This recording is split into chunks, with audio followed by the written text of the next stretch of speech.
सनातन धर्म के सबसे बड़े रहस्यों में से एक, पुरी का वह भव्य मंदिर जहां स्वयं ब्रह्मांड के मालिक निवास करते हैं, महाप्रभु जगन्नाथ, जिन्हें हर दिन सोने की थाली में 56 भोग परोसा जाता है। लेकिन क्या हो जब त्रिलोकीनाथ के होठों पर एक जली और सूखी रोटी का टुकड़ा चिपका हुआ मिले। पुजारी हैरान थे, आखिर यह जूठन महाप्रभु तक पहुंची कैसे? और उससे भी बड़ा रहस्य यह था कि लगातार 3 दिन और 3 रातों तक पुरी का यह भव्य रत्न सिंहासन पूरी तरह खाली क्यों था?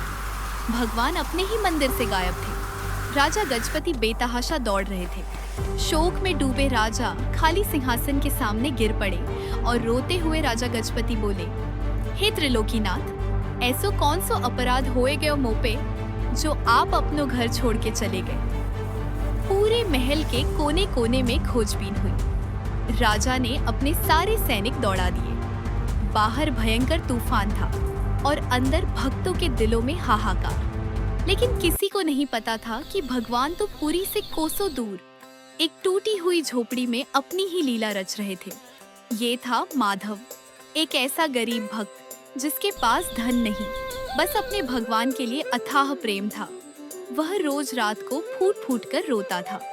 अपनी लकड़ी की मूर्ति को सीने से लगाकर भक्त माधव बोला, हे मेरे कालिया, मोपे तो तोकू खवावे के लिए एक सूखी रोटी हुनाए है। माधव नहीं जानता था कि उसकी तड़प ने भगवान को जमीन पर उतरने पर मजबूर कर दिया है। उसी तूफानी रात किसी ने माधव का दरवाजा खटखटाया। जैसे ही माधव ने दरवाजा खोला, सामने 3 रहस्यमयी बच्चे खड़े थे। बारिश में भीगे हुए, लेकिन उनके चेहरों पर एक अजीब सी दिव्य चमक थी। माधव उन्हें बस मंत्रमुग्ध होकर देखता ही रह गया। तभी सांवला बालक बोला, बाबा, हमको बहुत जोर की भूख लगी है, का कछु खान को मिलेगो? उन बच्चों की मीठी आवाज सुनकर माधव का दिल पिघल गया। वो उन्हें मना नहीं कर सका और झोपड़ी के अंदर ले आया। पर माधव खिलाता भी क्या, शर्म से सिर झुकाए। उसने मिट्टी के बर्तन से कल की बची हुई जली और सूखी रोटी निकाली। वो तीनों दिव्य बच्चे जमीन पर चुपचाप बैठे इंतजार कर रहे थे।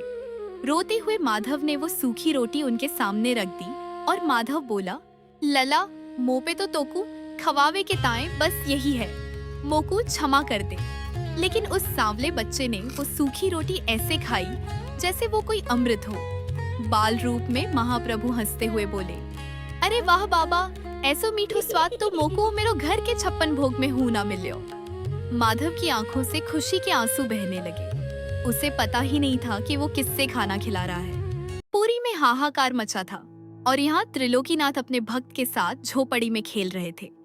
3 दिन कैसे बीते पता ही नहीं चला। तीसरी रात जब माधव गहरी नींद में सो रहा था, वो तीनों बच्चे दिव्य प्रकाश में बदलकर हवा में घुल गए। और उसी रात पुरी के राजा गजपति को एक अद्भुत स्वप्न आया। स्वप्न में महाप्रभु जगन्नाथ बोले, मैं खोयो ना हतो राजन, मैं तो अपने भक्त माधव के घर सूखी रोटी खावे गयो हतो। सुबह होते ही राजा गजपति नंगे पैर मंदिर के गर्भगृह की तरफ दौड़े।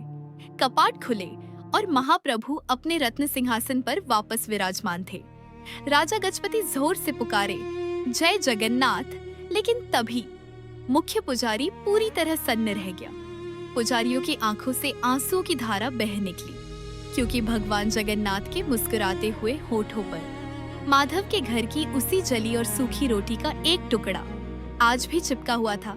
खुशी के आंसुओं के साथ माधव फुसफुसाया, जय जगन्नाथ। यह सूखी रोटी गवाही थी इस बात की कि भगवान को आपके सोने चांदी की जरूरत नहीं, उन्हें भूख है तो सिर्फ आपके सच्चे प्रेम की।